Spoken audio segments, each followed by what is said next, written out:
What we're dealing with here is a complete lack of respect for the law.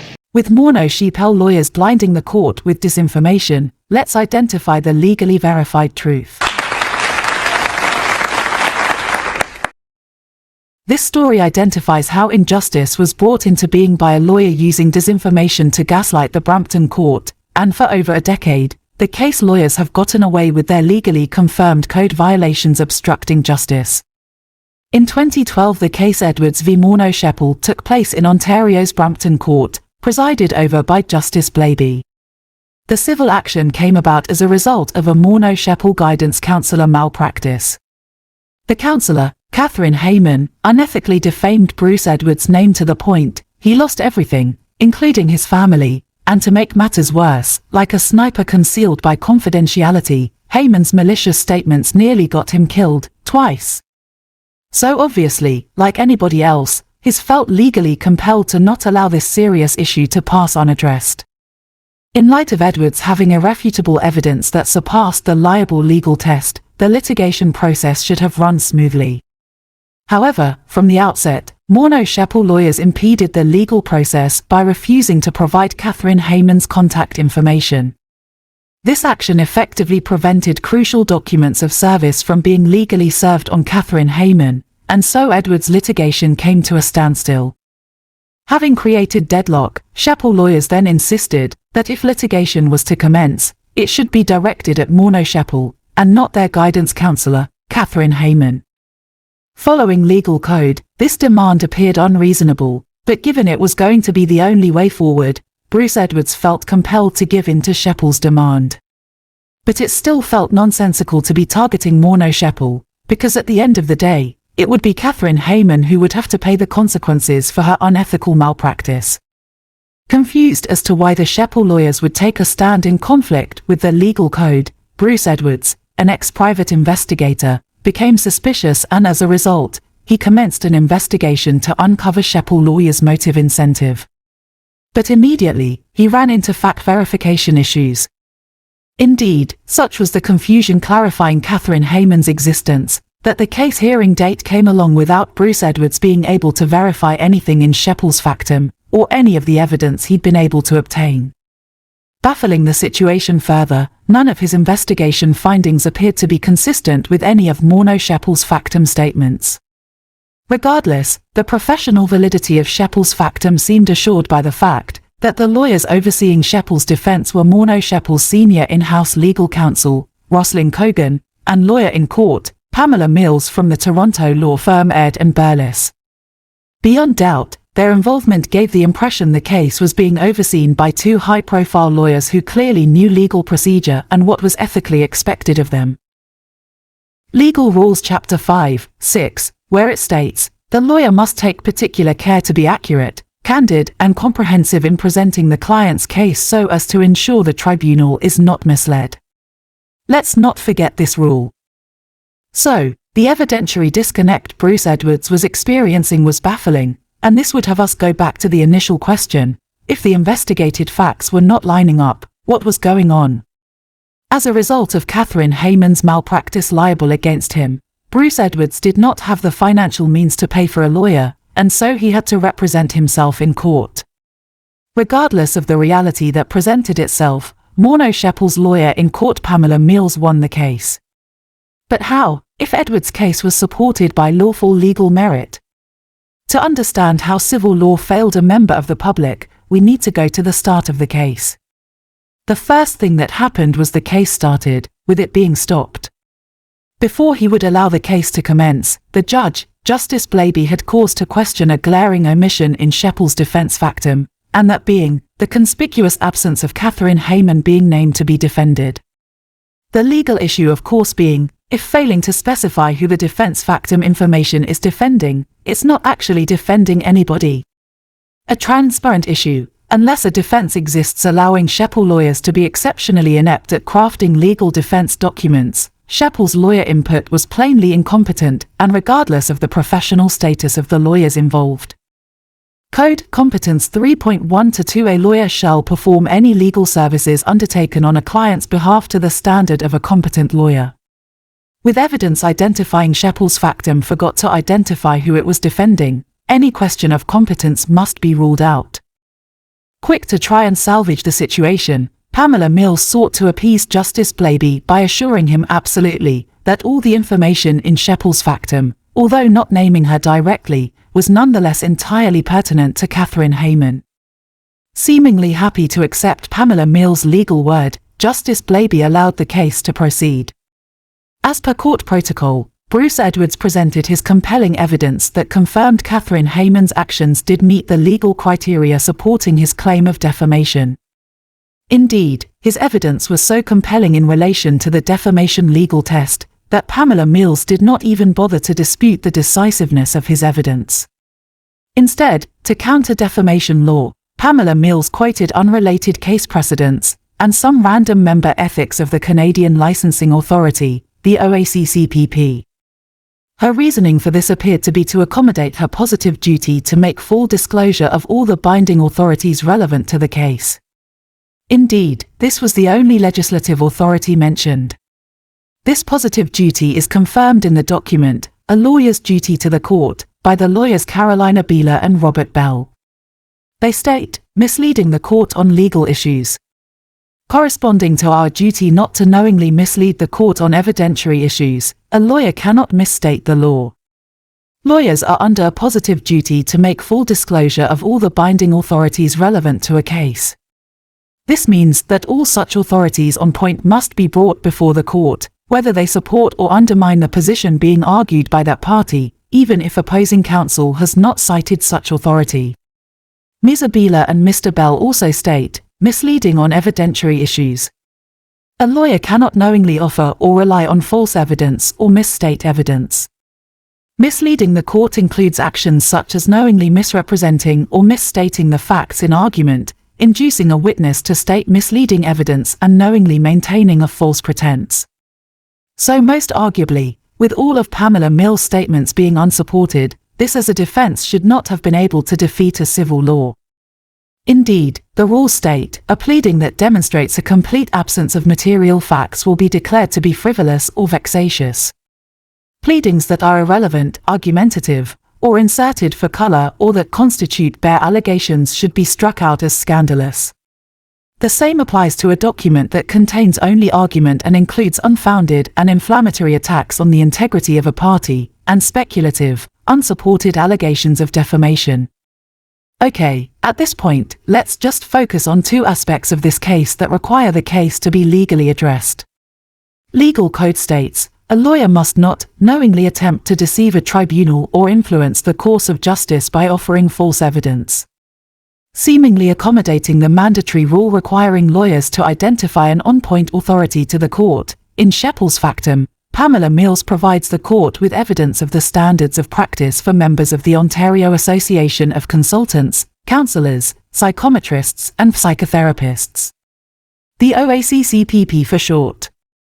The OACCPP was the only licensing authority named in Shepell's factum, so plainly, the judge had to assume this was the applicable on-point authority required by code to be identified. Thus, the judge was influenced by the OACCPP member ethics legislation, which was assured by Pamela Mills to be legally pertinent to Catherine Hayman. For the record, the OACCPP is a reputable Canadian licensing authority, except quoting their member ethics in this case was not legally permissible, and for the reason. As confirmed by the OACCPP, their member ethics are only applicable to the actions of their members, and Catherine Hayman was not, and never had been a member of the OACCPP. So legally confirmed, OACCPP member ethics had no place in a case that legally required material facts concerning Catherine Hayman. This realization left the position, by lawyer Pamela Mills including and implying OACCPP member ethics were legally applicable to the case. Once again she successfully departed from presenting, as legally required of her, material facts. And so, was her departure from the truth legally acceptable? Rules Chapter 5, 6, the lawyer must take particular care to be accurate, candid, and comprehensive in presenting the client's case so as to ensure that the tribunal is not misled. So no, in Pamela Mills including OACCPP member ethics, Shepell's case cannot legally be interpreted as being accurate, candid, or comprehensive, and thus, it is not possible for Mills to have not breached her duty to the court. However, the legality of Pamela Mills' factum submission gets significantly worse. In Bruce Edwards' meticulous investigation, every facet of Shepell's nonsensical factum was scrutinized, leaving no stone unturned. The findings made clear, Shepell's case was a concoction of pure fantasy. Indeed, it was an incredible gamble by the lawyers involved, because it is blatantly clear, their entire deception relied solely on their false statements not being investigated. This of course begs the question, how many times had the case lawyers Cogan and Mills misled courts in the past, undetected? To understand the reasoning for the construction of Shepell's case, could it have been because, as the investigation revealed, Morneau Shepell's guidance counsellor Catherine Hayman was not licensed to practice here in Canada? Well, by presenting OACCPP member ethics, that certainly gave the impression she was licensed to practice in Canada, but that was not a material fact, and so by introducing flagrant disinformation, the court was misled, but to what degree? Turning into an international investigation, it was discovered Catherine Hayman was licensed, but her authentic licensing authority, which rules dictate should have been disclosed to the court, was in fact the Texas State Board. This authority is based in Austin, Texas, and not Canada, where her malpractice took place. But the real value of Pamela Mills' failure to identify the authentic on-point licensing authority to the court becomes apparent after the commencement of a complaint inquiry that Bruce Edwards initiated with the Texas State Board into Catherine Hayman's unethical conduct. He provided the board with the same information as was presented to the Brampton court. In 2014, a full 2 years after the Brampton court judgment, the Texas State Board inquiry finally concluded in a public statement to Catherine Hayman. It made clear verbatim, the board, however, advises you to adhere to and comply with all board rules, specifically, Code of Ethics. Unquestionably, the board would lack any legal basis to criticize or instruct Catherine Hayman to explicitly adhere to board Code of Ethics if she had already been in compliance. In this context, her malpractice was undeniably affirmed by the authoritative body that Shepell lawyers deliberately concealed from the court. And so the necessity for the board to caution Catherine Hayman directs beyond all reasonable doubt. Bruce Edwards' liable claim was legally valid and legitimate and was foiled only by Shepell lawyers' deception. By violating her positive duty to make full disclosure of the binding on-point authority, Pamela Mills not only compromised the integrity of the proceedings but also hindered the presentation of additional crucial information that could have further substantiated the strength of Edwards' case. If we add Pamela Mills substituting the authentic on-point authority, then her obstruction of justice becomes very serious, because it is clear if her factum had not been investigated, Pamela Mills' fraudulent submission would not have been discovered, and her dishonesty would have been able to thrive unabated. Indeed, the situation is so legally serious that it inevitably must beg the question, exactly how many other Ed and Burles cases can be said to be legally unsafe because of Pamela Mills' involvement? As confirmed by code rules, Pamela Mills' participation in this case has undeniably brought about an unacceptable injustice. But what must be more disconcerting is the inadequate response from the Ontario legal industry in addressing her egregious misconduct. In a system where integrity appears to hold diminishing significance, the industry's failure to act against a lawyer engaging in code violations is nothing short of outrageous and raises serious questions about the commitment of the Ontario legal industry to its fundamental principles. Code, Chapter 5, Relationship to the Administration of Justice. A lawyer should not hesitate to speak out against an injustice. Spanning more than a decade, in a damning indictment of the Ontario legal system's moral decay, key figures within the realm of justice, including officers of the court and esteemed officials, have been inundated with pleas to hold the egregious misconduct of lawyers Roslyn Cogan and Pamela Mills accountable for their blatant obstruction of justice. Sadly, these calls for action have all fallen on deaf ears, with those entrusted to safeguard the sanctity of the legal profession shamefully neglecting their solemn duty to confront and condemn injustice without hesitation. The Ontario Law Society is on record shamelessly shielding these errant lawyers, dismissing all wrongdoing by them, despite irrefutable evidence from their own code that unequivocally exposes their malfeasance.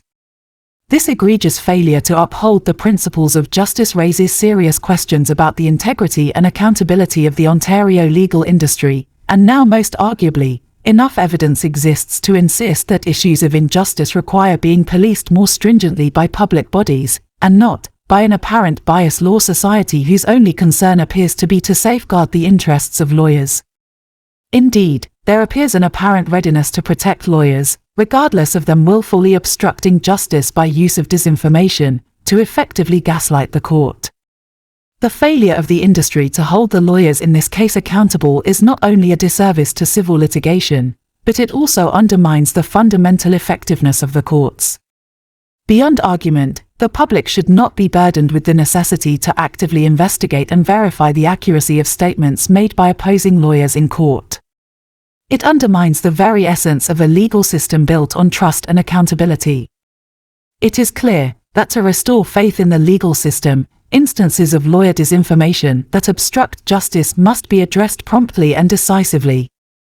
This not only protects the rights of individuals directly affected, but also upholds the credibility and integrity of the legal profession as a whole, and it would certainly avoid the following occurring. In the judge first legally clarifying that Catherine Hayman was pertinent to Shepell's factum before allowing the case to commence, Catherine Hayman's involvement was clearly felt necessary for the court to address her conduct. So, she plainly did play a large part in the success of Shepell's defense of her. Except, she didn't. We can't say Catherine Hayman influenced the court's decision, because noticeably by her absence, Catherine Hayman did not attend court to give any evidence in support of Shepell's defense of her. And nor did Hayman offer any written defense to counter Bruce Edwards' allegations against her. The stark reality was, Catherine Hayman didn't put forward any statements in support of anything stated in Shepell's factum. This meant that for all intent and purpose, Catherine Hayman took absolutely no part in any of the proceedings whatsoever, despite Pamela Mills confirming to the judge that she was entirely pertinent to Shepell's factum statements. Lucidly, in the absence of any supportable facts, Shepell's defense was nothing short of a collection of irrelevant random statements. However, the judge failed to comprehend the legal significance of Shepell's factum not upholding the basic mandatory legal code that would have it provide material facts. Consequently, Justice Blaby's endorsement is now left on legal record siding with the actions of a person who was not legally named to be defended, who was not in court to give evidence, who was not relatable to any of Shepell's factum statements, and who did not refute any of the accusations made against her by Bruce Edwards. Fundamentally astonishing. With Catherine Hayman playing absolutely no part in her case defense whatsoever, her ability to have won the case must be respected as extraordinary beyond all reasonable comprehension. So having accepted Shepell's fraudulent factum pleading, which was not remotely accurate as to the material facts, what does integrity duty now have Justice Blaby do, to put right the wrong, and protect the victim of Shepell's disinformation? Predictable given the state of our legal industry, he's been made aware of the situation, but to date, Justice Blaby has chosen not to comment. You've got to be shitting me! As was then, and still is now, the investigation evidence is legally compelling. Shepell's case was entirely fabricated. However, after years of trying to get the disinformation offence addressed, numerous officials approached within the Ontario legal industry have still not seen fit to hold the errant lawyers, Roslyn Cogan and Pamela Mills, accountable for their disinformation obstructing an official proceeding.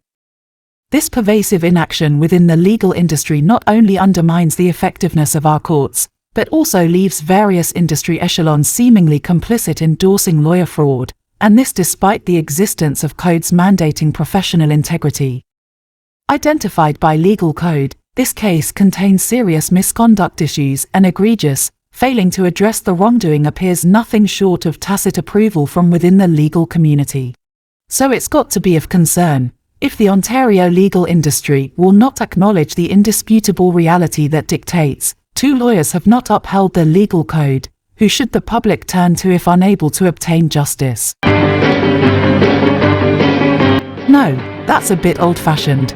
We need a more up-to-date approach. Greetings, citizens of the world. We are anonymous. You have probably heard of us, but those of you who don't know us, We are legion. We do not forgive. We do not forget. Expect us.